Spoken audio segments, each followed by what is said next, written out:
Hello, and welcome to the Old Farm Bus Podcast. This is the back of the bus session.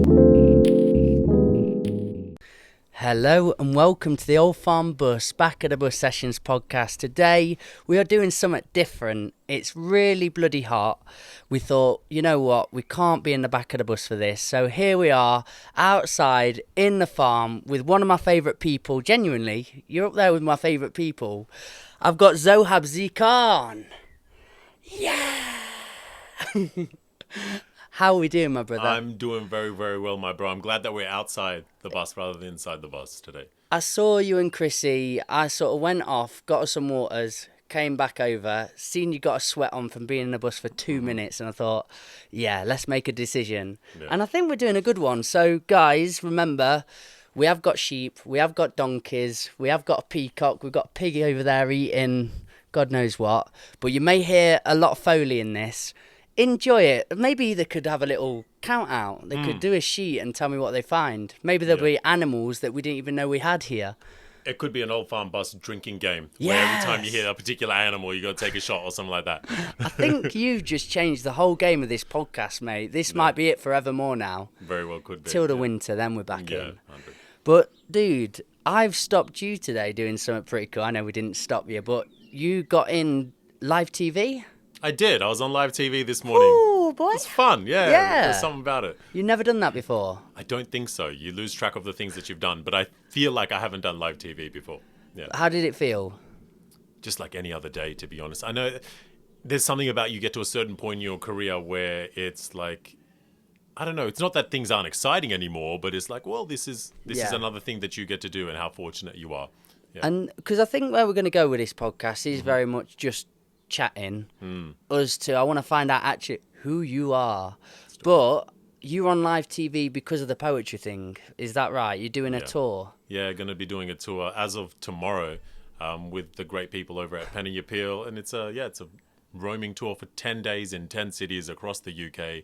I get to see little parts of this country that I don't usually get to see or never have seen. Could you recite them? Do you know them off by heart, the places? You know what, they asked me this on TV and I had no idea. And I can do some. I know it's going to be Glasgow, Birmingham, Manchester, obviously London, Luton, Leeds, Bradford, and that's probably it. That's probably I can think of. That's 7. Yeah. Because on the last podcast, I don't know the exact number, guys, but I'll make sure I ping it in now. You can go and watch it. But that's what really resonated with me and where I thought, oh, that's why I like you so much. And it was the travelling aspect of you and all the sort of cool stories I felt we could have gone down the line of. But we kept it quite mental health based, poetry inclined in the last podcast. But I would like to go down the travelling element of you because it's a big part of you, isn't it? Travelling. 100%. I think that's why I live in the UK now, to channel this aspect of even my ancestors, because I sat down one day and realized that, you know, for the last 4 generations of my family, the men in my family were all born in one particular country and either lived in another one or died in another one, you know? And I'm now an immigrant on the other side of the world. And because I come from Australia, I'm a, what's the nice way of saying immigrant? It's not immigrant.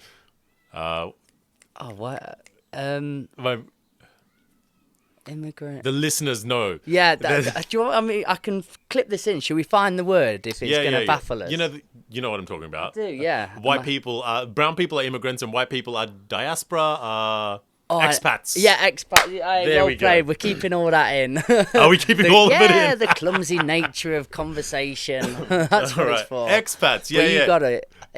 Just before, when you said that, brown people are immigrants, and then as you said white people, I was like, and then you got it. Yeah, so yeah, expats. Yeah, white people get to be expats. I guess I'm pseudo white because I'm Australian. So sure. Dead fat expat. That's what they are when they go into Spain or something. Is it dead fat expat? That's what I saw when I was going around. Now I heard it in my friend's poem of recent. He goes around as a lot on sort of BLM and anti-racism and all these poems, but I was doing his music video for him, and it was about when he'd turn up to these schools and they're all taking the mick out of his food, and it was such a good poem. But that was one of the lines that I kept getting in my head. Do you know when you're doing a music video and you got to keep going back through the same lines all the time? But the dead fat expat bit, and I was like, I like that. That's a real beaty. I dig it. Yeah. So you're going travel. Yeah, traveling's been a big part of your soul, of your psyche. Yeah. And did you feel that as a young person? Did you know you wanted to get elsewhere? Not sure. That's a great question. Maybe. I guess I was quite content in my little small country town that we lived in. But obviously, I think like most kids, it was always exciting to go away on a road trip. It was always exciting to go somewhere. And I always made a big deal about going somewhere, even if it was down the road. Yeah. And I remember the first time outside of family context that I got to start traveling was through my cricket. And I used to be a proficient cricketer, and you'd do the representative teams and stuff like that. And every weekend you'd have to drive to some God knows nowhere town and see some stuff for the very first time. You're like, oh, they do this a little bit different here. How long would it take you to get to all these small... Because you're in Hours. Australia. I was going to say, it isn't just down the road for us, is it? No, well, for us down the road is like anything within 3 hours, Wow. it's close. It's down the road. So would you be on like a bus together then? No, your dad would have to drive you. You Oh. might get a ride with someone else's mum, like that. Sounds like a nice day out though. 100%. It was Yeah. a big part of my identity, being a cricketer and wanting to pursue that as a career. Never was quite good enough, but hey, dreams are there for that. Do you feel that's a bit of a regret of yours, not sort of putting enough into that, or Nah, it not never at all. really had the legs? You know what? I think you need a long-term goal in every aspect of your life. So I had my cricketing dreams, and I was like, yeah, I could very well become a proficient cricketer. I want to be a professional one. I didn't quite have what it took. That's fine. But at least for that period of my life, I had that pursuit. And then the next part of my career, I was like, oh, I want to be an entertainer, and hey, I got there. But let's see what I want to do next. It's okay. You got sections of your life. You don't have to do the same thing forever and ever. So no regrets. Would you be sort of entertaining people at the cricket club? Were you known as, Zohab's the funny guy, the playful guy? I think so. There's always this internal feeling that, hey, be an entertainer. I do enjoy it, you know. So what was the first big move for you where you were actually sort of moving away for a while? Like most people. University? Yeah, most people university. I think a little bit. For me, I still was at home for a lot of my university, but I moved away. I decided to drop out of university and move to one of my favourite cities just outside of Sydney, Wollongong, because that's when I said, you know what, I want to make it as a poet. And So it kicked in. I remember from the last podcast we did, you were doing a bit more writing down over here. Yeah. And then it really started to take into toll that you were doing poetry. So then you went and took that to university. Is that right? Yeah. Okay. Yeah. So Cool. So where were you based? Wollongong. Have you been to Australia, Mikey? We've had this conversation. I've you been have. there, Yeah. but I've not heard of that place. It's a good little spot. Yeah. Shout out to anyone. Where's in it Wollongong. near? Just south of Sydney, 2 hours. Oh, because that's the one place I never went to, Sydney. Is it? And Yeah. everybody from Australia, Philip last week, Yeah. they always say, you didn't go Sydney. Yeah. But I found Melbourne, and that was it. I just felt so at peace with Melbourne. Fair enough, mate. Because it's quite close to the Great Ocean Road as well, isn't it, Melbourne? Yeah. And I remember going on there. I got a nice little job. I was working, putting up events and things. I think they were called Manpower. Yeah, it was, yeah. There is a group called Manpower, but that's not what they do. Yeah. I want to find that group. I think what's Manpower? I think the equivalent here is Magic Mike shows. That's what Manpower is, mate. I definitely wasn't doing that. You weren't doing that. Should have been. A lost opportunity. Any regrets about that, not getting into the Manpower side? Interesting in the uni thing. Are you happy that you went to university? Yeah. Because I've always been one of those of feeling it was the obvious route. And maybe there's some resentment for me there. But when I meet uni students, Yeah. I've kind of had that problem. I'm like, oh, they're acting very uni right now. But I think that's just because I didn't go. I just went travelling. I went to Australia. That was my Amazing. plan. Yeah. But what were your life lessons there? What were you experiencing? What did you go through? And how much did you change? Well, I think uni for a lot of people is the first time you've got this sense of independence, or this sense of like, I am an adult now and I have to be more in control of my own academic side of things and more in control about what I do in my social life. I said no when I said, do you regret going to uni? And I don't, because I tend not to do regrets, just on a principle matter. But 100% if I could do it again, I'd be like, yo, I'm just going to go traveling, just like you would have done. And I think I was playing catch up in many ways when I dropped out of university, started my poetry career, really made that work, and then went traveling, and then utilized my poetry aspect to be something that gets me around the world. And I remember the first like proper backpacking trip I did was Malaysia. Oh. And Malaysia's an incredible country. I've been there a dozen times now, and there's something, it's always going to be one of my favorite countries. And maybe you would have noticed it. I think maybe all travelers have this moment of realization where you're like, oh, they do things different here. And that's okay. There's a different way of life, and it's completely alien to how I do it, and it's normal.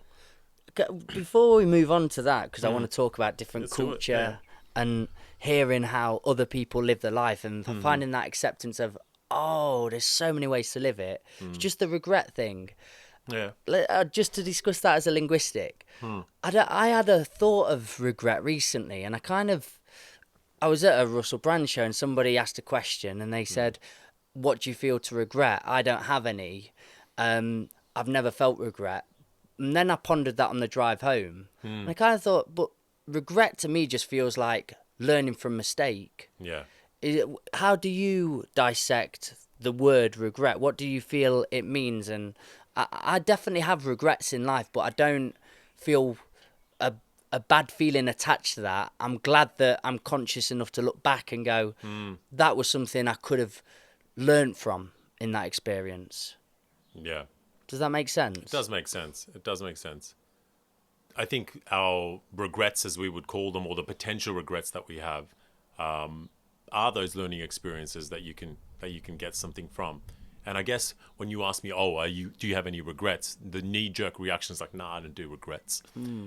And that's still true, because I am who I am right now.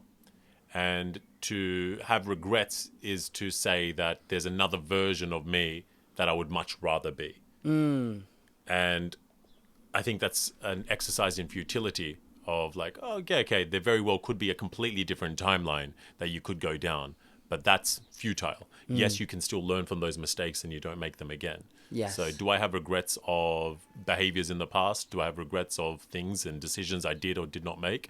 Yeah, probably, actually. You know?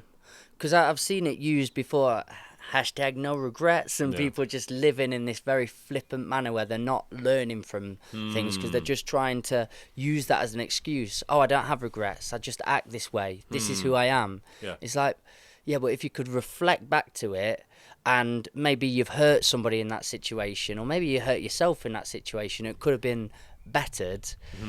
Why not have that reflective part of your nature to look back at it and maybe regret some of those actions? But so you could change it to just being thoughtful and conscious around it, not having regrets in the timeline, but just moments that you could have bettered on. Yeah. I like that, mate. I like that too. We're winning. Yeah. I like every time we meet. Me too, my bro. Me too. So going back to cultures and seeing another way, that my biggest one really was in Thailand. Yeah. I went and did the Copenhagen parties and everything, and I kind of did the Australia thing. Yeah. I did immerse myself in the culture, but maybe not as much as I would have liked to. Because I was out with my mate, we were very young, and we were just getting the parties out the way. But then we'd saved up enough money working for Manpower. And we went and did a few months in Thailand. Yeah. And first of all, we went to Koh Phangan, Koh Phi Phi, Koh Samui, where all the party central is. Yeah. But I just realised there was more to it. There was more to travelling. There was something that I wasn't quite getting. So we tried to go to them out the way areas and really get on a bus and keep getting off at different stations.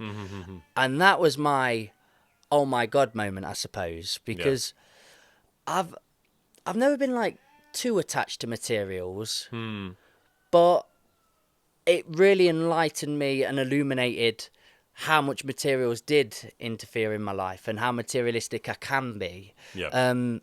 Because when I'd be getting off at these really rural areas and they're just swimming in swampland, it looked like, but fishing, but the genuine laughter, the genuine togetherness, the family vibes. Yeah. And they were working 2-3 hours of the day, and the rest of it was spent in this really loving manner. And that was after having these conversations, very broken up English, but it hit me like a ton of bricks. And my mum kind of expected, I think, when I was going to these areas, oh, he'll go over here, learn that he's got it good back home and everything's great. Yeah. But actually, I came home thinking, can't we live like them? Yeah. Can't we live in this really simplistic, beautiful manner? And then that was when I came home for 6 months, Yeah. and I started getting this feeling of, oh, remember what you experienced there, remember what you felt there. So that's when I got my tickets to go to South Africa, because I knew I needed to taste that again and see other ways of living. So is that what you felt from Malaysia for the first time? And or what else did you experience when you saw the other way of living? Yeah, definitely. I think for me it was to see the other way of living, just like you've mentioned, but also this sense of adventure that you can be absolutely anybody and anyone, right? Yeah. You get to reinvent yourself, and I think on our last podcast, I had a chat about all the early life racism I experienced and how not a great self-perception I had of myself as a result of external factors. And then you go overseas and you're this 2-meter big man with, this Australian accent and jump on stages and all that. And they're like, oh, you're quite cool. And I was like, oh shit, am I? I didn't know. I had no idea, and there is also that aspect of, rather than being within your bubble where people tell you what you are, you're allowed to go to other bubbles and tell them what you are. Oh, that's a good thing to say. Yeah. Yes. Yeah. So that gave me shivers. I don't know why. That really was a nice thing to hear. Yeah. And I think that's one of the biggest appeals of traveling, at least in those initial stages of my life, that you get to invent yourself, reinvent yourself, and find out things about yourself. And it's cliche. You go traveling to find yourself, right? I think. Was that immediate when you thought, oh my God, I can be anything right here? Or did that happen at a night out or somebody that you met? I think that did take time. For me, I went right after Malaysia, went backpacking through Pakistan. And no one goes backpacking through Pakistan. No. Well, not then. Now it's actually quite a cool thing to go do. And all the travel vloggers are going through. But this is, late O's. How do we say it? Noughties? Late noughties? Yeah, the noughties, definitely. Yeah. That's 1990s, isn't it? Or is no, that's the 90s. The 90s. Yeah, the noughties to the 2000s. Yeah. There's 2009, 2010, something like that. And I'm backpacking through Pakistan, and I'm rediscovering my own culture. This bubble is telling me that I'm this. This bubble is telling me that I'm that. And I'm telling both bubbles who I am. And then you've got this idea of, oh, wait, I'm supposed to be able to fit in Pakistan because my heritage is Pakistani. Clearly, I don't fit in Pakistan. It's like you're Western born, you don't speak very good Urdu, and you don't really know the culture, and you stick out like a sore thumb. You're not wearing the right clothing. And there was something about that where you're like, oh, shit, then who am I? Right? It's cliche, but I think that's one of the reasons why we travel and why we definitely should be traveling as young people, to have those moments of realization of where do we fit into this world. And if you're privileged enough to be able to afford it, it's not even that expensive. Just go for a walk. Mate, it's easy to get jobs out there sometimes. Have you been on the website? Is it Woofing? W-O. I got loads of jobs off of there. Did you? Yeah, and Gumtree, to be fair. Yeah. I did read an article of recent. I don't necessarily agree with this, but I did find it fascinating. And it was somebody that travelled young, and then they had a bit of a twist on it where they wish they hadn't have travelled, because they saw the other side, but it wasn't realistic to them moving back home and living in their life of what they'd been created, if that makes sense. So they had to go back to the 9 to 5 or the grind or whatever it was, and then exposing themselves to this other actually kind of really affected their mental health because they were longing for it at all point. I have this conversation with a lot of my mates, slight tangent, but the same, where I think studies have shown that more intelligent people tend to suffer more with their mental health because they know more. Thank God, I'm actually a genius. That's what we tell ourselves, right? We're so smart that it's like, oh yeah, that's why I'm depressed, because I'm too smart. Mate, I'm having it. I'm going with that. But yeah, the lower the IQ, I think there's a sweet spot, because IQ is one way to determine intelligence. The lower the IQ, the less likely you are to suffer from depression. But there is a threshold where it swings the other way. There's a sweet spot. So sort of happier with the way that life is as well in that lower the IQ. So probably the lower the IQ, the less likely to travel because you're not longing for something. Could be, yeah. Just extrapolating thoughts here. But even the fact that the article that you read, that they have gone and seen the world and then are discontent with their life back home because they know too much. It's like, well, is it better to know and long, or is it better to not know and not long? I do love people always when I have such a solid vision of something and I know nothing in life's really absolute. It's for that forever changing shades of grey. But I really like it when something makes me think and stands me in a spot. And I'm sort of, if I was asked about travelling or we had a conversation, I'm like, yeah, everyone should travel. It's the most incredible experience of different cultures, different foods, all your senses are enlightened in different ways you're never going to imagine. So I'd only have ever spoke of it in that way. Yeah. But to read an article that makes you go, oh, okay, here's something peculiar. Here's something I've never thought of or imagined before. It's good because it gives me a different thought process as well. So I enjoy that. I know this sounds trivial to some degree, but could you just tell me some of the favourite moments in Malaysia or hairy moments that you've had where... Because I want to go to the different places in your timeline and then just pick some anecdotal experiences through all the places you've been to. Do you know what's funny? Just before you ask that question, I'm always trying my best to be well and truly in the moment. And my head went somewhere where I'm like, oh, I could tell this story. And it's in Pakistan rather than Malaysia. Okay. But my head is also, we have this internal dialogue. I was like, but shit, my mom's going to see this. Okay. My uncles and my aunties might see this. And, some prospective employers might see this. I'm like, but it's also, this is one of my best travel stories and it's shaping who I am as a person. So it's like this internal dichotomy of ideas of, do I share this? Do I not share this? So here goes. Are you sharing it? Yeah. Mate, it's the first time. The complete tangent you took me down then in the journey, and I really didn't know where we were going with it, but you've took me to the best place because I'm really excited about this. I'm gripped. I'm in. Let's not oversell the story, but it is pretty good. It is pretty good. So it would have been, I think this is 2010. I'm in Pakistan. I'm backpacking all alone, and I'm fortunate enough to have quite a lot. Like I'm doing well in life at this stage as a young man, and I've got a private driver who's driving me through the Himalayas, and I'm having a great time. The only reason I'm in the Himalayas right now is because my Indian visa got rejected because I've got Pakistani origin. But that's a different tangent that I'm going to have with the Indian visa office one day. So. I'm staying in this little tiny, this city called Abdabad. And Abdabad is on the foothills of the Himalayas. It's one of the first cities that you get into before you get into the mountains. And that's something that I want to do. And at this stage in my life, by traveling through Pakistan, there's a lot of hash around. Right. So this is why I'm like, well, shit, my mom's going to see this. I'm a 30-plus-year-old man. And I'm worried about my mom. But there's a lot of hash. And I was like, well, the local seems to be doing it. And my driver's like, would you like to try this? I was like, yeah, sure. I'm on holidays. And it's very concerning that my driver was smoking hash and driving me around, but it's a Pakistani Probably thing. accustomed to it, hasn't he? Yeah, I think so. I think functioning. I think he functioned better with it than without it.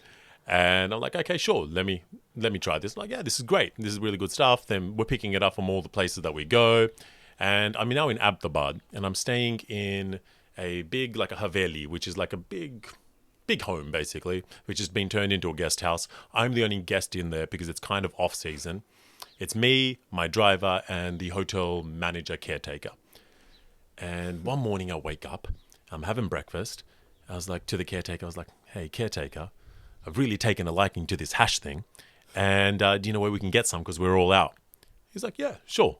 No worries. We'll hook you up.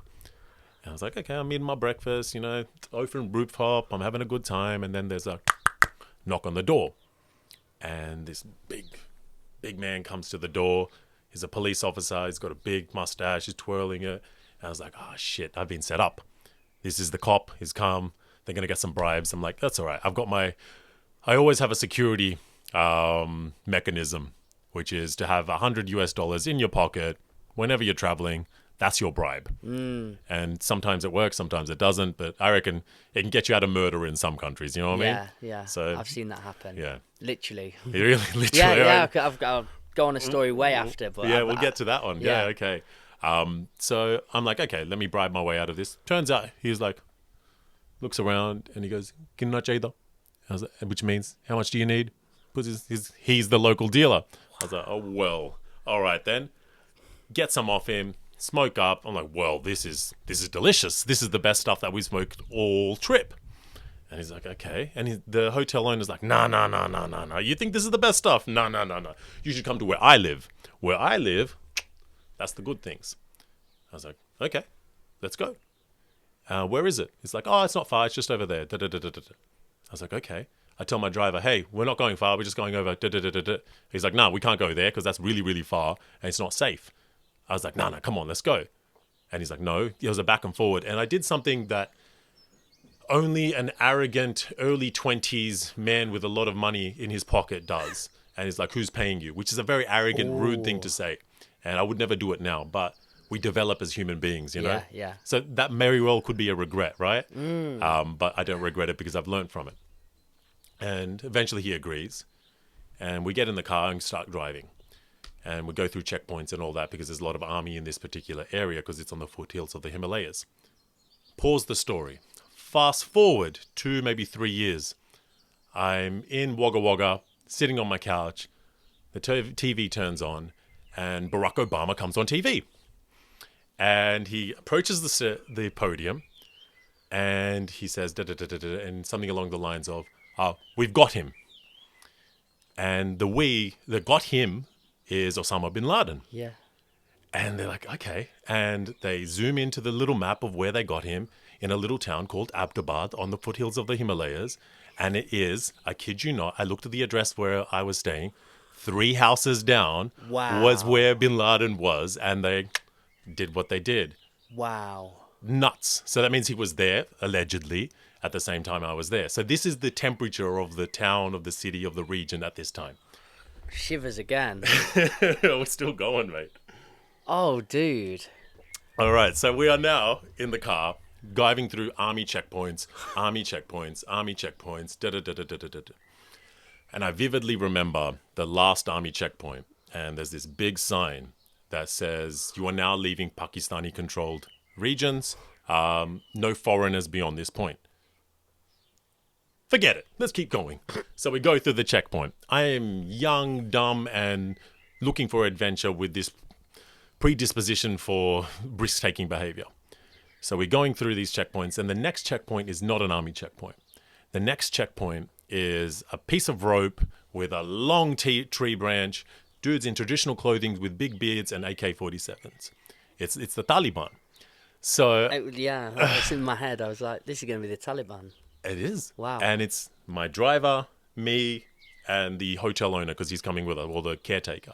He's coming with us. He's the only one that speaks the local language. I speak Urdu and Punjabi, but they speak Pashto or Farsi, or they speak their own languages up this way. He's doing all the talking. Cool. Taliban checkpoint, Taliban checkpoint, Taliban checkpoint. We're going. So these are tribal areas. Eventually get to this little town, middle of nowhere. And we get there and it's like the first thing we see is like just some mountains in the distance. Probably, it feels like it's just here to those trees, maybe a little bit further, right? Okay, yeah. And 100 meters. yeah, maybe a little bit more, maybe a K or two, but it seems close. And the hotel owner's like, oh yeah, see those mountains over there? And I'm like, yeah. He's like, oh yeah, that's Afghanistan. So we're like in the no man's land at the moment between both countries. I was like, well, I've really messed up. I've really, really messed up my life. I've made bad decisions And clearly, I'm just a man-child roaming around this earth. And I call up my best mate back home. And I call him up on my little flip phone. And I'm like, I still have reception in this random particular place. I'm just turning this up, sorry. You're There good. you go. Perfect, yeah. So I call him up on my flip phone. I still have reception in this random, no man's land with my Pakistani SIM. I call up my best mate back home. I was like, mate, I really messed up. I've completely messed up. I am in Afghanistan, tribal areas, something. I don't know what I'm doing. And I'm an absolute fool. I'm dressed like this, on the phone, speaking English, out loud, in broad daylight. And I'm on the phone, and next thing you know, Wow. 2 AK-47s in my face. Oh. And I'm like, I've got to go. And that was I want to say that was I knew how to control myself and handle myself in that moment. But I didn't. I froze. Completely froze. I was like, I've got to go. I closed the phone and thought, well, how am I going to get out of this? No idea. Thank God my hotel manager guy runs over, gives me one of the best hugs of my life, grabs me. He's like, oh. This is my nephew. He explains in the local language. This is my nephew. He's here to see his auntie. He's good. He's my Mahman. He's my guest. And they're like, all right, he's your guest. He's your responsibility. Make sure he doesn't step out of line, but it's none of our business. And I was like, because they're very hospitable in that area. If someone's your guest, they're your guest. It's none of their business. And then I got taken away. We go, yeah, let's just chill here. Next thing you know, I'm like, please, can we get out of here? I probably shouldn't be here. He's like, nah, relax. You're good. You're safe. I was like, oh, don't feel it. Then this little kid, couldn't have been older than 8, 9, 10, something like that, comes with a plastic bag full of hash, about this much, and says, this. I was like, well, that's way too much. I don't need that much. That's drug trafficking levels, Yeah. He's like, no, it would be rude not to take it. He brought it all this time. I was like, well, I don't want to be rude. And I was like, well, this must be the hustle that they're going to charge me an exorbitant amount. But at this stage, I just want to get out of here. Right? Yeah. And I was like, well, okay, fine. How much do they want? And I don't 100% recall what it was, but it was something minuscule. It was something Really? like 50 quid. Oh, I was thinking you were going to have to pay out your arse. No, they were just like, yeah, something stupidly small. And I was like, well, okay, here you go. And well, this is where we should probably stop the story because then I'm incriminating myself further. But I gave it to the driver, and I said, "This is I'm good. I don't want this." And I was like, "Yeah, let's go." He's like, "No, let's roll up and smoke." I was going to say, is he sort of, because of the feelings that you had before and this sort of argument in essence where you was being your young boisterous self, was he trying to prove a point to you over here then? Was he trying to teach you a lesson where he's like, no, we're not going there? You're like, yeah, we are. Who's paying you? No, sorry. That was the driver. That was the driver, not the hotel owner. Oh, so the hotel owner came along for the ride then? I said, yeah, because his hometown. Sorry, I didn't. Right, okay. He's the one that's showing us around. He's the one that speaks the language. Okay. The driver is a Punjabi, from what I recall. Where's the driver at this point? Is he chilling? Chilling. He's just chilling. Yeah. He's just chilling and hanging out, drinking tea or something like that. But the hotel owner is looking after you. He's the guy that came and gave you the big hug. Yep. No. Right, I just had him confused with the you're driver. I thought Yeah. the driver was teaching you a bit of a lesson at this point, but no. No. Okay, so this guy's doing all the hospitality, he's looking after you, and he's saying, let's just chill here. Yeah. And did it keep on going in the south direction? No, it was great hash, and then we got in the car, drove home through all the checkpoints. And did I learn my lesson? I don't know. Was there a lesson to be learnt there? I think in hindsight, definitely. I've calmed down since then. 2 AK-47s pointed at your face. You hope there's a lesson within it somewhere. Here's the fortunate one. It's not the last time that a gun got pointed in my face, So it's just like, what do you do with that information? Did I learn my lesson from there? Or do I have a propensity towards high risk-taking behavior? And I think it's a combination of both. What would your advice for a young traveller be? Is it listen to the advice of the locals and really take into account what's being said to you?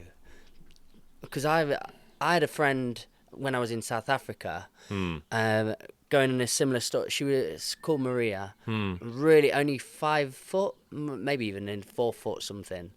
Small girl, but really liked to showcase that she could look after herself, which you've got to do when you're a small person, and particularly female.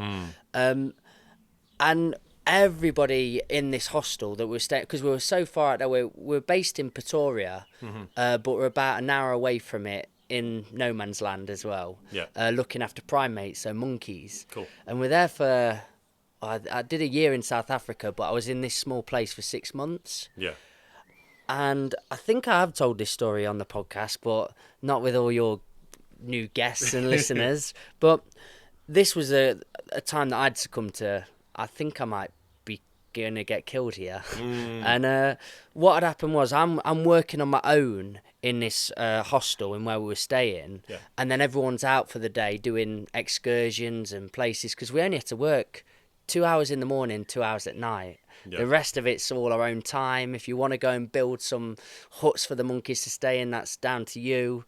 Or you can go and find things to do. So a lot of people have took the day off. Anyway, I'm there, and as I'm cooking my dinner, I just hear this car screeching up the path. And I'm like, whoa, what's happening? And yeah, loads of guys with guns jump off, and I think, oh, here we go, they're going to come and take everything. I'm the only guy left here, they may as well just gun me down. Game over. But then, as I'm looking and I've got my hands up in the air saying, no, I surrender, Maria comes out the back of the car as well, and everybody had said to her, Maria, just please don't go out on your own. That's the one bit of advice we can give you. I know you can handle yourself, I know this, but you can in the UK. Yeah. We're in South Africa. Yeah. There's a different set of rules, there's a different set of circumstances, moral compass, everything's just different. And we don't know what we're facing. So what she'd done is she went for a walk. The local shop was probably half an hour walk away. So she's on this walk, and a car had come and swerved in front of her and gone right in front, and they were going to abduct her and take her away. Shit. But just as they were trying to do that, and she is the luckiest human on the planet Earth, because when I went for walks, and as a guy I've got less on offer, I suppose, but I go for walks on my own, and I'd only see a car once a day sometimes. Gotcha. So this car swerved in front, a guy's dragging her in, there's a driver waiting, but for some reason on this day, another car's coming on the other way. Yeah. So that other car was driven by one of the farmers with all his workers on the back. It's a very racist place, South Africa. There's a big divide. Yeah. But he had 4 workers with him. So he just swerved in front of the car just as she was getting dragged in. Yeah. And they grabbed the guy who's dragging her in, and his mate, not much of a mate, just drove off. Yeah. So they get him in the van, Yeah. the guy, and they cosh him. Cosh him? Cosh. I think a cosh is like it's baton or something. Okay, yeah.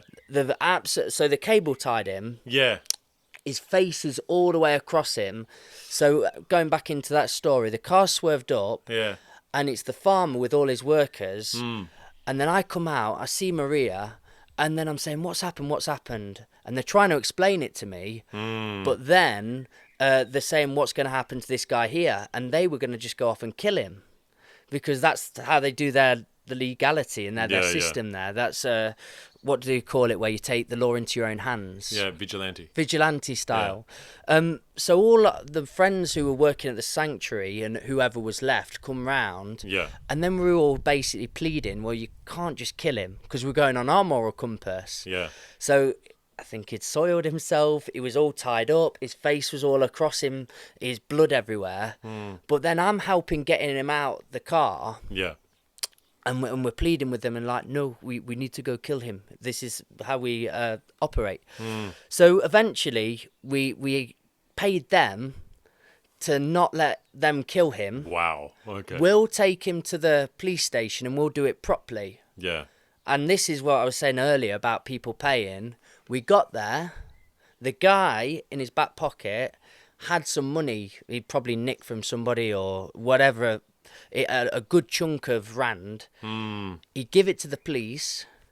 The police let him go and then interrogated my partner at the time, Maria, and my other friend for 4 hours. They were all sat in the station. Yeah. And I think the only way to get that to stop would have been to pay them. Yep. But they were just constantly asking about the situation, about what happened. And this guy had already gone. Yeah. So then it's a weird feeling because to some degree there, I on just a truthful level, I was like, I wish we'd let him have him. Yeah. Because he was just going to go and kill her. Yeah. He was genuinely, whatever they were going to do, I don't want to even imagine it. But it was going to be horrific, the outcome of that. Yeah. So I had this real gut feeling and burning, and I know a lot of other people did, even when they were trying to sound conscious or sound fair to it. I was like, no, I understand why they act how they act if there's not going to be a true system deployed around it. So yeah, that was my sort of lessons and learning when I was travelling. That was one of them stories where you go, oh, anything can happen. And that was somewhat a feeling when I've had friends. I know there is sort of we can feel repressed. We can feel the government, man, go down with the government. But I feel when you've travelled and you've seen in your face people acting in the most corrupt manners. Yeah. Sometimes we don't know how lucky we've got it. We don't know how free we've got it. Just to be able to walk down the street and be in any surrounding, and predominantly if it is dark, I know I'd feel with Chrissy. I wouldn't always advise it, but I know she'd get home fairly safe from where we live. Yeah. Whereas when I was there, I had no clue what was going off. Yeah. It's my first dead body sighting was in South Johannesburg.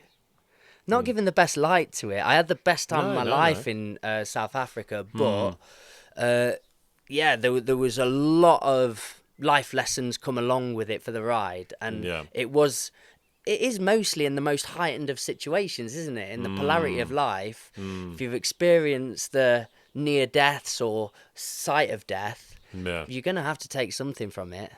Yeah. So what? Go on. What are the crazy, hairy, fearful moments have you got into? Well, this is quite an intense podcast, isn't it? This is where I thrive, though. I love those stories. I'm a storyteller, and I listen to stories all the time. So, well, we can keep trading stories, but just on the. But you asked a question at the start of that story of like, what advice would you give to travelers? And it's we can follow the locals' advice. Like in that instance, should you have followed the locals' advice of like, go on, it's fine. You would have saved yourself a headache, but then again, you saved a life in many ways. But even Maria didn't, like the locals were telling her not to go and travel on her own. Yeah, true. And she decided, no, I can do it. I've handle myself. True. And I guess I didn't follow the advice of my driver in that last story. Where he was like, no, we can't go there. And something hairy did happen, but I always consider myself richer for that story because it's a great story and is a hit at a dinner party, and first time that it's getting outside of my circle of friends as a result of this. But B, also it let me follow my spider senses, because all my spider senses, all my brain little synaptic nerves were all pumping at that moment. Like the next time I had a gun in my face, I was like, oh, okay, this is good, this is fine. Let's analyze been in this position before. Yeah. Whereas the first time it was freeze. And I think that's one of the greatest things about traveling is because your brain gets put into scenarios that it's never been in before, right? Yeah. So, yes, Maria in this story, maybe is the lesson that she learned that she shouldn't go for a walk alone? Or is the lesson that she learned, oh, this is how I'm going to handle myself if something potentially terrible happens again? And from the strong character that you've defined, maybe that's what the lesson is. And to put myself in that situation, since that moment, I've still kept putting myself into scenarios where it's high risk taking behavior because I'm predisposed to that in one way or another. blame it on testosterone, blame it on nature, blame it on nurture, or give thanks to it. I don't know. It's a blessing and it's a curse. And I think it's developed my spider senses. So you follow your spider senses, you know what I mean? And I've got all these stories like, oh shit, I just told the last one. Can I tell the next one, I'm still debating it in my brain. That's why we went on a segue. When you say about you froze in that situation, scenario, can you explain what your body went through, what you went through? Was it what your mind went through? Completely shut down of like, okay. Like paralysis? In many ways. It's a blur. Obviously, these are memories that I'm having right now that I'm retelling the story. But in the moment, I remember saying, I have to go, closed my phone, and then just stood there with these barrels in my face. And they're just bestowing at me away. And in my head, it was the shortest of time until the driver came over. There's not a great deal of a story behind this, but you did make me think about a moment I've had that, and it was in Vietnam. Yeah. Where I was on a rubber dinghy. Oh, yeah? And again, I just wanted to go and do my own thing, and people have said, oh, the current's quite strong, just be careful. And I'm on the dinghy, I'm fine. But I'd got to the point where the people on the beach were tiny little things, and we were past all the ships that had been set to dock. Yep. I'd gone way past all them. Yep. So that was a moment where I had no idea what to do. Yeah. And I froze up. And I think it was somebody mentioned it. They saw me go out and a boat had come, a speedboat. But I had no idea that was coming. But, the ocean's a scary place, man. It is, isn't it? I was on this dinghy just Yeah. in a Vietnamese ocean. Yeah.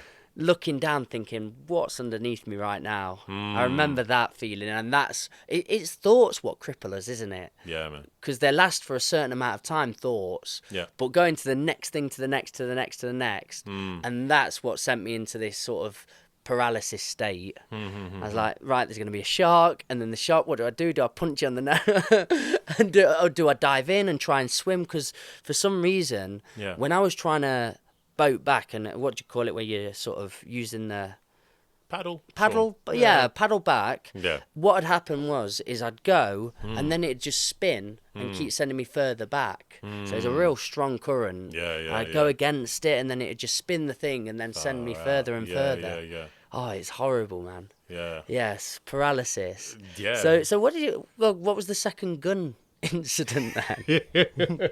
So something I've been learning throughout my life is I love to test a man, and I mean that in the sense that what are you made out of? What's your caliber? How do you handle a particular scenario? And I think as a younger male, it was quite unhealthy in the sense that it was very masculine of like, let's see who can get on top of who. Is like it's this who's the alpha. Yeah. And as I've developed, and because we're constantly changing, as I've become older, it's more like, okay, let me see where, not even the pecking order, but let me see the caliber of you. Are you a good person, a bad person? How do you react to adversity? And I was in the West Bank, in Palestine, and I'm talking to some IDF soldiers. This is Israeli Defense Force, and this was in Hebron. And it was in H3 Hebron, and Hebron is probably one of the most volatile places. It's in the West Bank, outside of Gaza, maybe. And this is a great podcast. Just letting you know, I'm listening. I want to record stuff that I'd want to listen to, and this is it. Yeah, cool. Yeah. This is why we're here, I just right? needed to say thank you because I'm listening my in. Pleasure, like, my bro. Oh, this is really feeding my soul. That's why I try to take that earlier train. I rushed to get that earlier train because I love spending time with you. I love recording podcasts where I'm so excited to be at the gym, listening to this back. That's what I'm going to do. So carry on, man. We're getting better about it. I like smiling. It. I dig it, Mikey.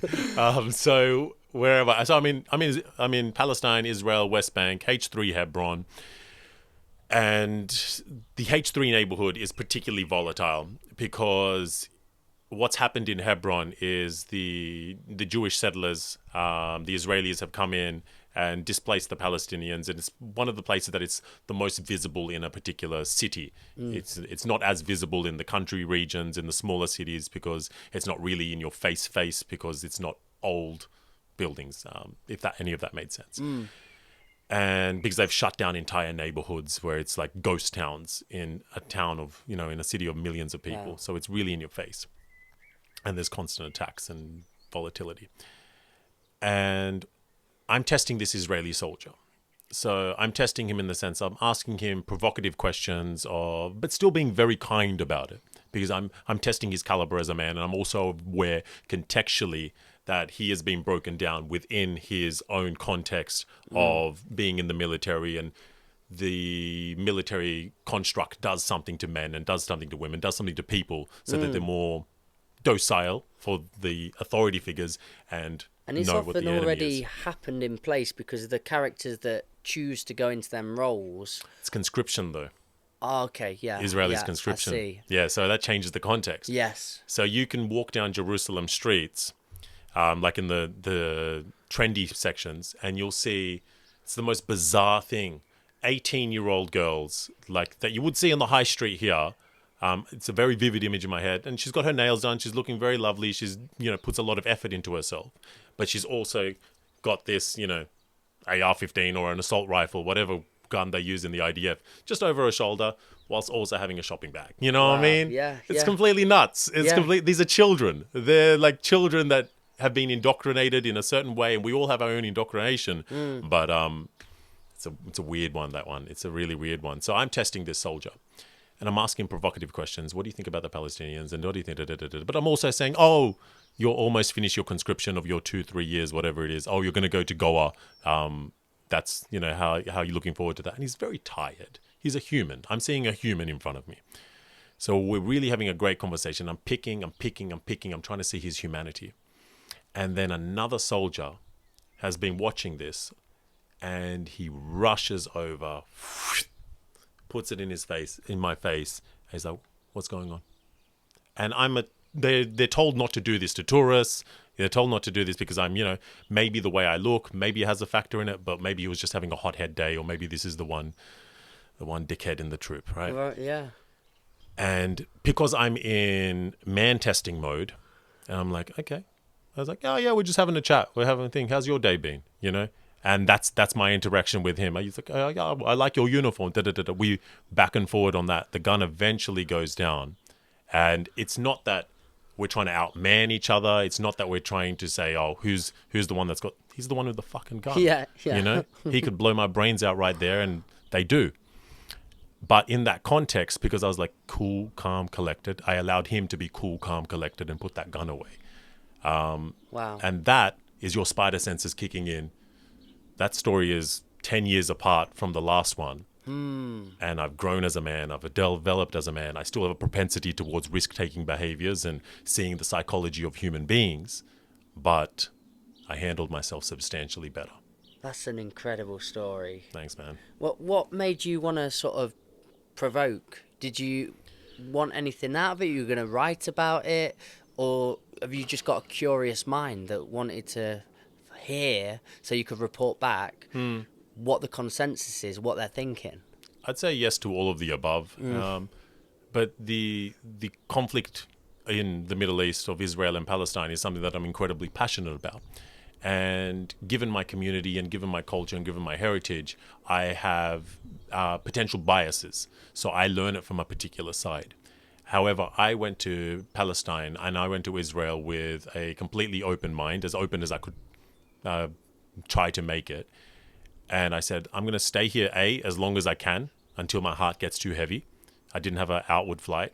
And I said, B, I want to learn as much as I can from all perspectives. And I guess that's what it was. I was humanizing these soldiers who get a bad rap justifiably. And I wanted to learn the human behind this. And at the end of the day, he was a kid.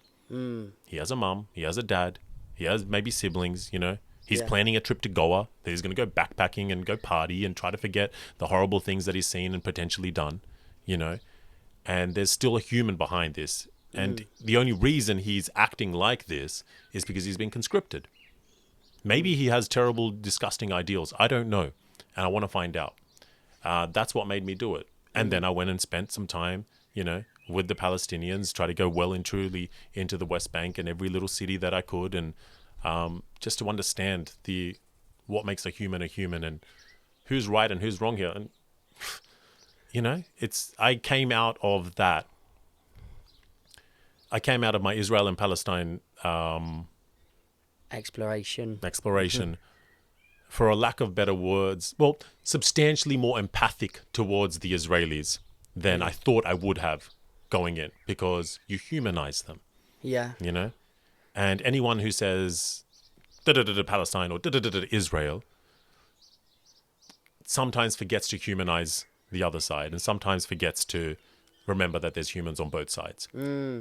I still believe there's right and wrongs, and it's very clear the international laws that are being violated. It's very clear what's happening, and it's very clear that one side is substantially stronger than the other and has the backing of the United States and the Western world and weapons that get made just down the road from here, So Denby.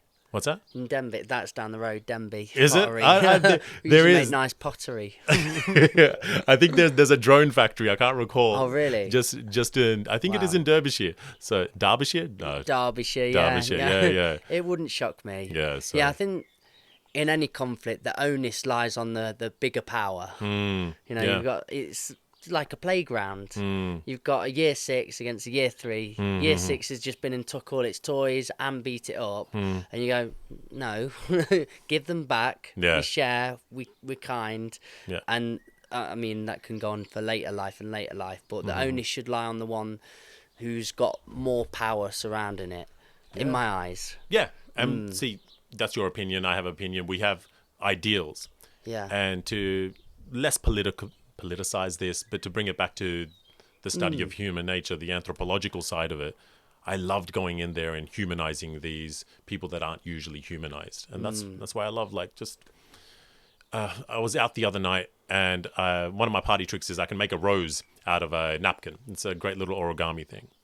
And I make a rose, and there's this big hench dude next to me, right? And he's on roids and all that, you can tell. They have a look, and I gave it to him, and he was completely flabbergasted. He's like, "What on? Is this guy hitting on me? Is this?" And my reasoning was, let's see what he does. Yeah. Let's see what he does. How did he handle it?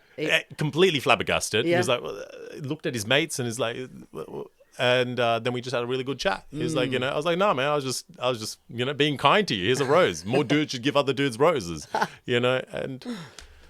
I don't know, you find those moments of humanity. There's something about humanizing people. And if you remember our last podcast, Mrs. Blackwell changing the trajectory by half a degree makes a big difference down the road. Yeah. I'm a big believer in that. Just change that trajectory, even if it's just snapping someone out of their day-to-day mundane.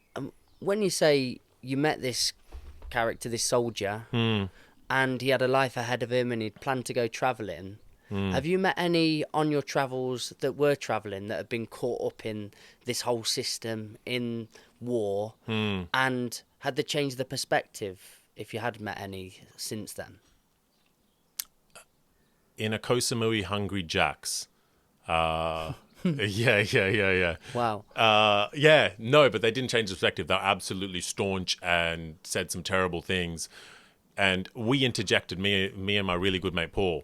We're having our Hungry Jacks, and Koh Samui Hungry Jack. Koh Samui Hungry Jacks or Burger King, or I don't know what they call it. Depends on which one. I just thought they might have taken some pearls of wisdom from the travelling aspect of humanising people and meeting others on their... Not these ones. Yeah, go on right. then. Yeah, there may be some, but tell me your experience. There's not much to it. It was just like we had a verbal joust, and there was moments where we're like, this guy clearly wants to hit me, but Paul and I were in peak fighting shape. So they very well may have known their Krav Magas and whatnot, but neither of us were going to fight in that moment. Where was the point where you learnt martial arts? When did that come into it? Was it while travelling? Yeah, I've always dabbled a little bit with it, but I went and lived on camp in Thailand, in Koh Samui, on that trip that I just mentioned. And I don't think I'll ever meet another Zohab Zee Khan in my life, and I'm so happy I found him. thank you, my bro. Yeah, it's Muzzy this, wasn't it? Yeah, Muzzy made this happen. Thank you, Muzz. Good on you, Muzz. Yeah. You're a top bloke. He really is. He really is. A shout out to him. Yeah, he's been a catalyst for so many wonderful things in the UK for me as well. So I got a lot of love for that guy. And myself, Yeah, there you go. Yeah, Great he's got happenings. nothing but good energy from that guy. I did get him into Leicester City though, so Yeah? and that's his big team, isn't it? Yeah, that's his team. Yeah, forever. Yeah. You can thank me for that one later down the line, mate. Bring John Legend next week. Definitely. He was hanging out with John Legend last week, for God's sakes. So where were you here when you were learning your martial arts, or sort of living in camp? Yeah, living Wow. on the camp every day, wake up, first thing in the morning, train. Break evening me down train. the schedule of the day. What time you waking up to going to sleep, and do the timeline. 'Cause Yeah. I love the Yeah. idea of being in a camp for Yeah, there's some. boxing, fighting camp, or anything. So I think the first one was 8 o'clock in the morning, 8 till 10 o'clock in the morning. You've got a 2-hour training session. You get the rest of the day to do a gym session, eat right, do whatever you needed to do. Then another training session from 5 to 7. That's generally your day.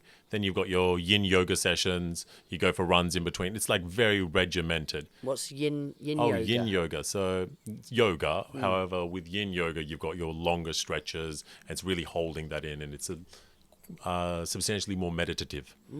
So I think Thailand was where I got really dig deep into my yoga, dig deep into my my Muay Thai. I really got my mind in a nice balanced state where mind and body were well and truly, aligned and with one. Are they looking after you here too, or do they want to prove a point, some of the people that are working in this camp, as in the fighters or so on? I know how serious they take it, how ritualistic it is, important it is to the whole culture. I just wondered if... I've been to certain gyms just around different areas, and you can show up, you're into sparring, and suddenly you're in a full-blown fist fight. Yeah, Do you know what I mean? It takes one punch, and then your head goes back, and you're like, hang on a minute, and then suddenly you've got to start really coming forward and protecting yourself, which can test you and teach you. But I just wondered how they treated you. It's a combination, but extremely respectful and made sure that you are okay, but then pushed you when you needed to be pushed. It was more about mental strength rather than physical. But sometimes the big lads would come in and have a point to prove and whatnot, and then I test them. I test the men. Let me see your caliber. I had a really cool time with Alistair Overeem. A lot of the Dutch guys came through because it was a camp run by Glory. If you know the Glory, which is based in the Netherlands. A lot of them came over, and some of them were UFC fighters as well. And it was nice to have them going through the camp. And sometimes you get to see them train and you just watch. It's like a masterclass. Some of them stayed to themselves. I didn't know who half of them were, but half of them were fanboying and half of them weren't. There's just something about that environment of being in extreme discipline, because it's not imposed discipline. So when I say camp, it's not like ding, ding, ding, ding, ding, wake up, ding, ding, ding, ding. You still have the autonomy of choice. And I think that's the best place to be. Because yes, you can go to the military camps and you can go to what are in the American movies, the fat camps and all that, right?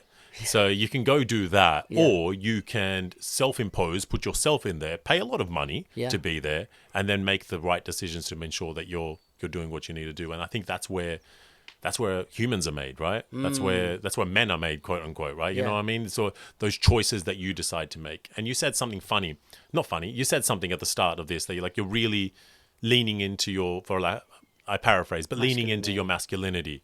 And masculinity is one of my favorite things. I love being a man. It's great. It's absolutely incredible.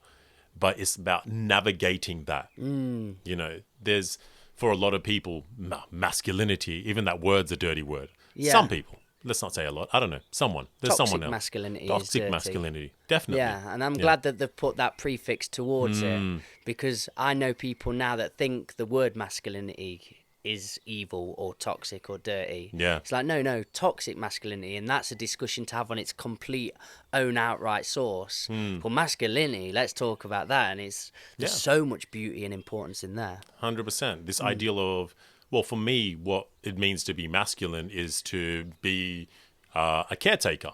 to ensure that people around you are safe, to ensure that you're utilizing your higher bone density and your higher muscle mass for positive things, to ensure that the environment that you're in is good, you know? Just like in the story, in the South Africa story, where those, you know, your friend was being abducted, those people utilized their higher muscle mass to ensure that another human was staying safe. Yes.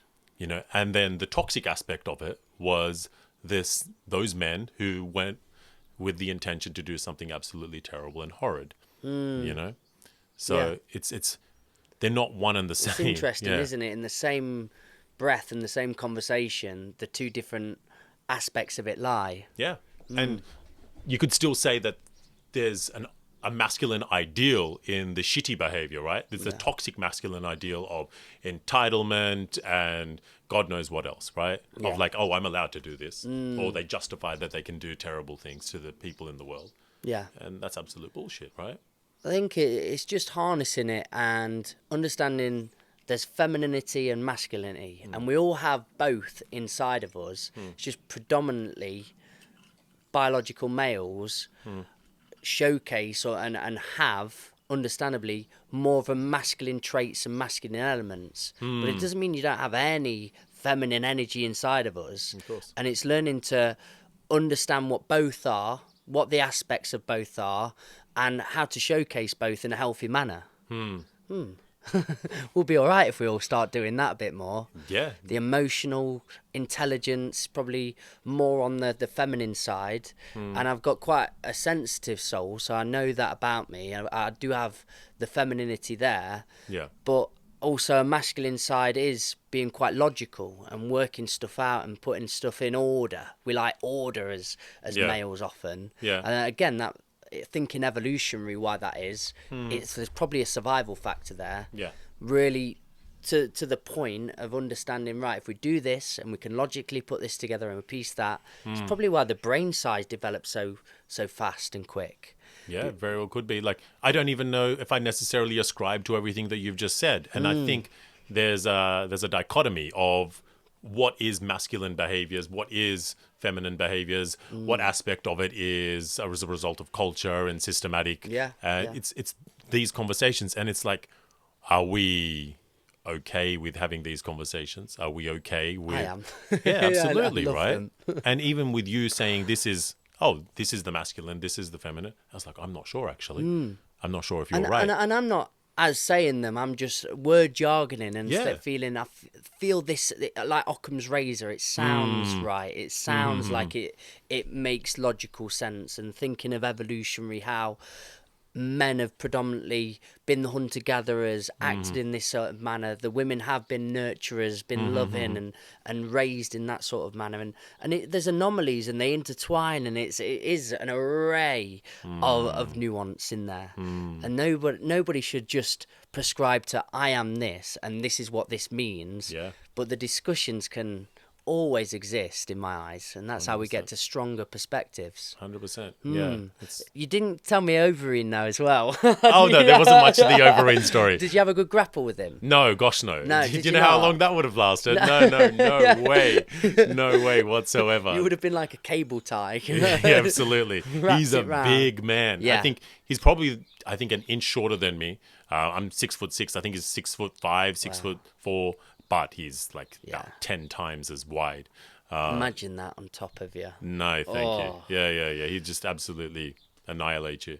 That was quite humbling for me going into the MMA community, being from such a strong boxing background. All my life was rugby from 6 to being like yourself in cricket, playing in a team, really feeling part of a community, travelling all the time. And luckily for me, we're in a really good team. So I think from 6, 7 till 15, we'd only lost 2 matches. Wow. And that whole time, genuinely, Wow. we were playing, do you know England's ground, Twickenham? Yeah. We used to play a competition called Gulliver's, and the winners of that could play on Twickenham. Cool. And we used to pretty much every year win that, until one year we played Braintree, and they beat us, and that I never felt a pain like that before. Yeah. But I stupidly, because I was a prop forward, but I went and played football like an idiot for one game, and I was a big, strong, and I broke my leg. The local bully went down. This team didn't want me there, and just double-footed, one on the top of the knee, one just below the knee, in half. It's horrible. So I had a year out, come back to rugby, thinking, I'll be in A team, and everyone just got massive and strong, and I was in that transitional period, and I just got thin, and I couldn't hack it anymore. So a load of confidence went from that. I gave up on myself, but luckily I was 15, going on 16, and I'd found this small boxing club that had just started up. And Gordon Watson, who sort of, I was his prodigy for ages, really, he was a successful pro, but then had some holes in his lungs. Oh, gosh. Okay. So he couldn't fight anymore. So he put that on to, right, I'm going to take this young lad and take him round, and we went to London and loads of places. But boxing was... that my saviour. He took you under the wing. Yeah, he was like, you're coming with me, Costamado. Just took me everywhere. And we're honestly, that sense from being from rugby, but then going into a ring and everyone's there for you, amateur, and you know, there's loads of big fellas and hundreds and hundreds of people, but you've got a section of the crowd that are just screaming your name or just being there for you. It felt different. And, you know, the discipline it requires, the attitude you learn from it, the humblings you get from every sparring session. And being 16 and sparring police officers and ex-Marines and all these people, that helped me sort of learn a lot about masculinity and who I was as a character. But then I went into a MMA gym to try it out, and I got a really, like, fast stance, heavy, like, foot forward. Oh, mate. I didn't want many more sessions. You kept getting chopped into. Bouncing away, but it would just battering my calf. And it took me about 2 weeks to get my walking back. I can imagine, man. And then, tried BJJ and so on. But I think they're the what's the word where you just feel like you've got no control of the situation? You just feel diminished. Because do you know when you're in a triangle? They're the where I'm like, I can't do anything now. When I'm in boxing and I can cover up or whatever, there's still some power there. But the powerlessness that I ended up feeling of being in a grapple, that'll teach you some things. It does. I imagine it does. And I think it's important to have that. Should I say this? Yes, sure. You know, I got hit as a kid from my parents, right? And there was something about, I don't think you should ever hit your kids. But there's this degree of discipline that you are like, oh shit, I better not do that or else I'll get hit. And have you ever met, whether it be a man or a kid or whatever, who doesn't have that fear of being hit? There's this like, oh, I can get away with anything that I want. And I was like, whoa, you shouldn't have this energy. You should know that you can't act the way that you, like, anyway. And we were discussing it, the video that's going viral right now, right? Of Box Park, Wembley, this loud, toxically masculine guy just like running his mouth off with all of his lad mates that are doing exactly the same thing. And it's like, well, this guy really needs to learn that bad things will happen to you if you're being a bad human being. And he stepped up to the former British heavyweight champion, not knowing, calling him a fat bastard and this and that. And he... perfect punch, knocked him out. It's interesting that, because I feel obviously hitting young people, hitting a kid, and I don't think you should ever hit a kid, ever. But it often perpetuates it, doesn't it? So they grow into that from a young age. So I think when you're showcase stuff at a young, malleable age where you don't know how to build a moral compass up, that teaches them when you're in conflict. When you're in a situation you don't like, you lash out, you show aggression, you put that forward. But I think aggression and violence later on in life, when they've not been exposed to it, but then you're faced with adversity and you're faced with yourself and Yeah. somebody in front of you who's maybe stronger and physically fitter or whatever, that humbles you. That's what I think. Yeah. Getting kids and younger people to go into a boxing club or go into some form of club and be handed their arse a little bit. Yeah. That's where I think it's important, and that's why we've got all these boxing gloves around today. Yeah. We've noticed a lot of aggression in the clubs and the students. Yeah. And I truly believe when you know not just that you can give it, but you can protect yourself. Yeah. That's where the confidence comes from. Yeah. And that's where you stop feeling the need to get in unnecessary situations. I remember getting my first. I've been in various fights as a young man, but I remember my first punch in the ring in a sparring session, and it was a good one. It really got me, and that was the first punch that I liked. Yeah. Because you don't like punches on your face. It's a very sensitive area, and the context of a punch is very angry and this. But I had my first one. It was just a jab, and I was like, "Woof, that felt good. That felt good." There was something because I knew I can defend, I can take care of myself. I'm gonna be able to, and it wasn't coming from a state of anger. It wasn't because either of us did something wrong. It was we've made an agreement that we're inside this ring, and we're going to let this natural aggression that we happen to have out. And one of my favorite things about Muay Thai is if you ever watch a Muay Thai fight, like a professional one, they're not angry. Most professional fighters aren't angry. They're in control, and it's calculated, and it's business. I think, can I just, Yeah. it's got hot for this machine, so let's just stop this a sec. Let's have a break. More moments later. So yeah, we're not Good. clicking on mine, yeah. Yeah, just stop. Even Floyd Mayweather Jr. has this great thing that he said once, where he said, "It's never personal. It's always business with me." And for a fighter to say that it's never personal, a very cliche thing to say is, "Oh, this time it's personal." This person versus this person. But he's like, "No, it's always business." Yes. And you see that in his mentality and his hustle and his grind. And he's quite a toxically masculine character as well in many ways. But that's whatever. And one of my favorite things of Muay Thai, at least the way that I was taught it, was, no, what on earth are you doing being angry? You're not supposed to be angry. Relax, relax, relax, they said in their Thai accents. Relax, relax, relax, relax, relax. No. This isn't your place to let out your schoolyard bullying anger, which I used it for.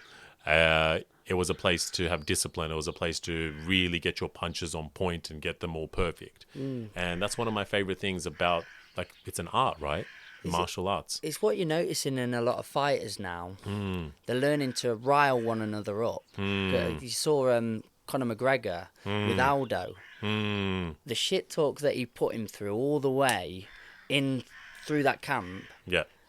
caused him to come in like he never would before. Like we've Yeah. always seen Aldo, the most channel, fluid, thought out fighter there is, Yeah. and picking them situations. Yeah. But to get in that ring then, Yeah. know you've got him into this reckless part of his state of mind, and then you're just going to go straight in for that attack.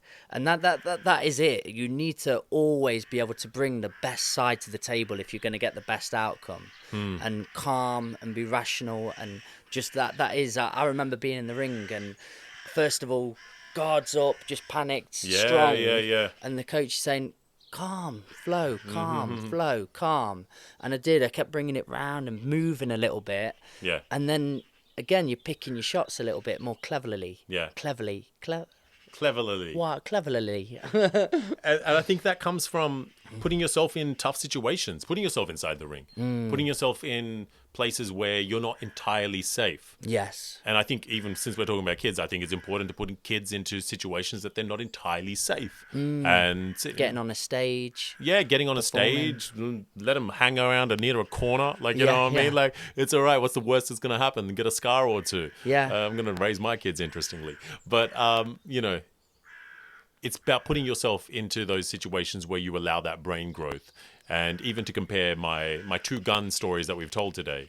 First gun story, froze, didn't know what to do. Second gun story, I'm like, okay, I'm cool, calm, collected. Let me figure out this situation. And you just mentioned McGregor.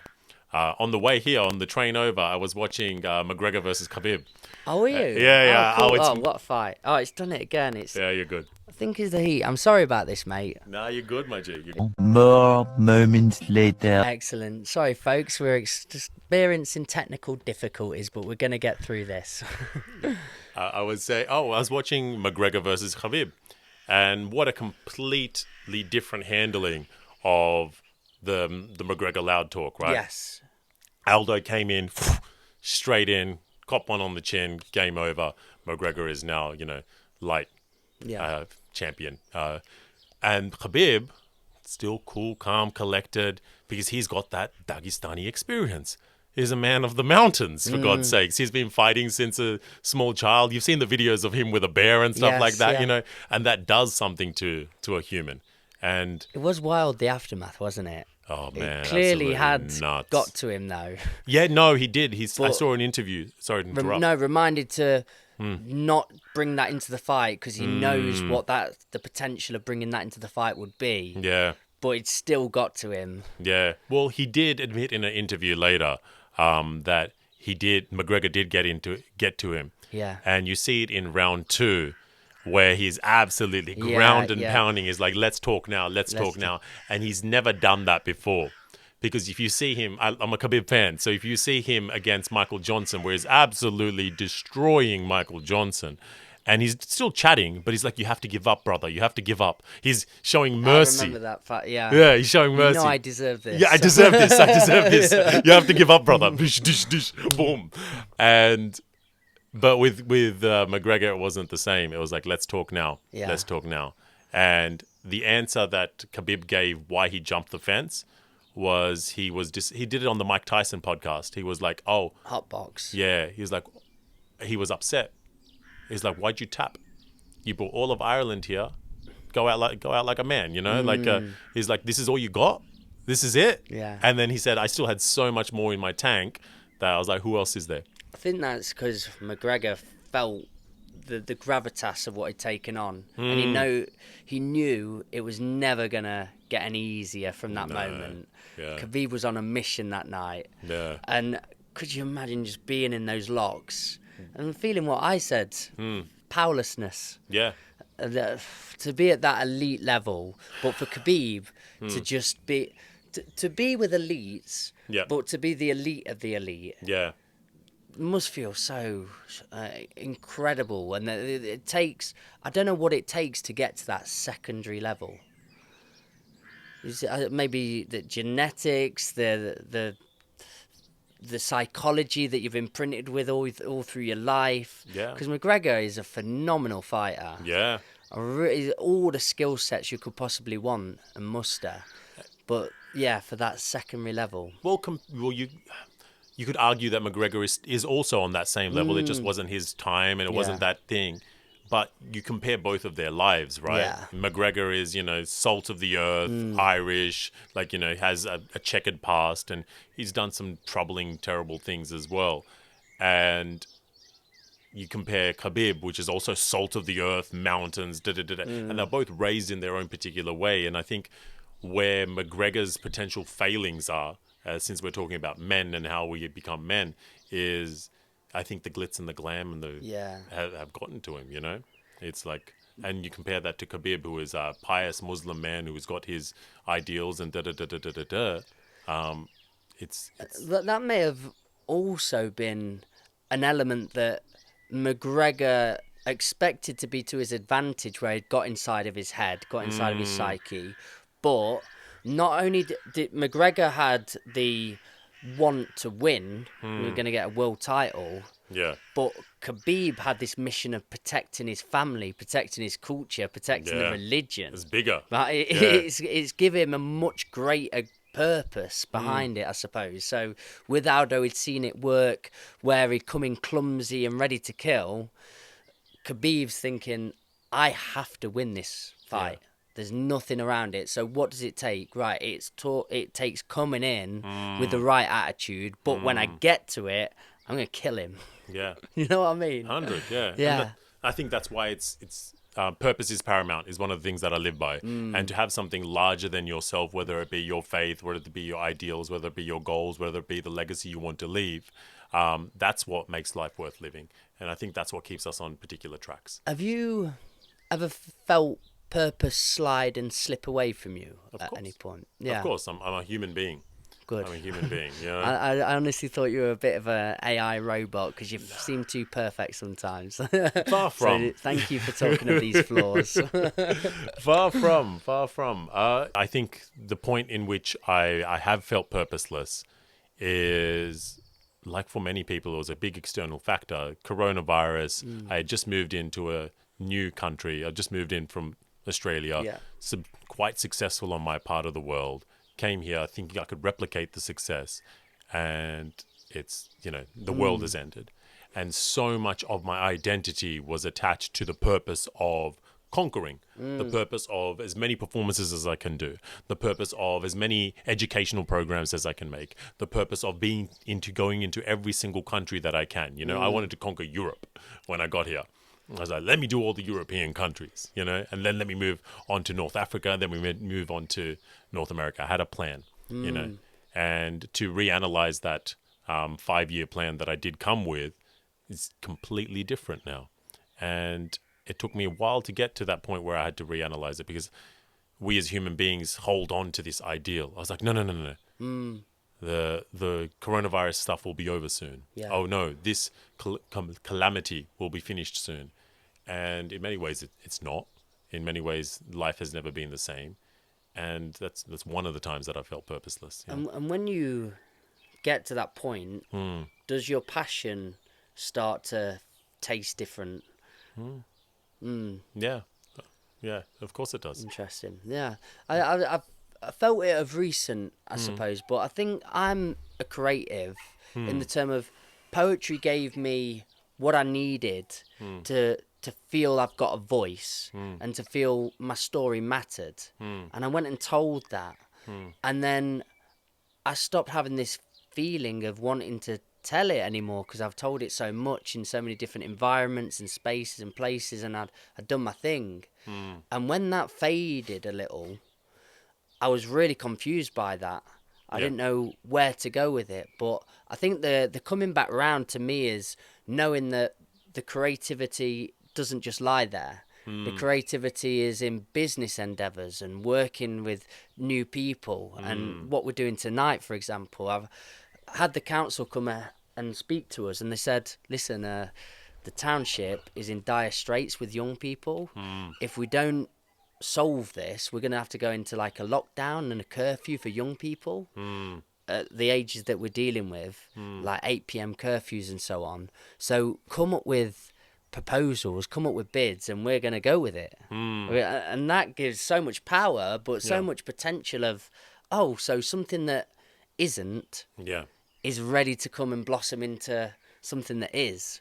And that's given me a bit of a thirst back. And, we've got this farm here, but we're even looking at premises and buildings within the town now.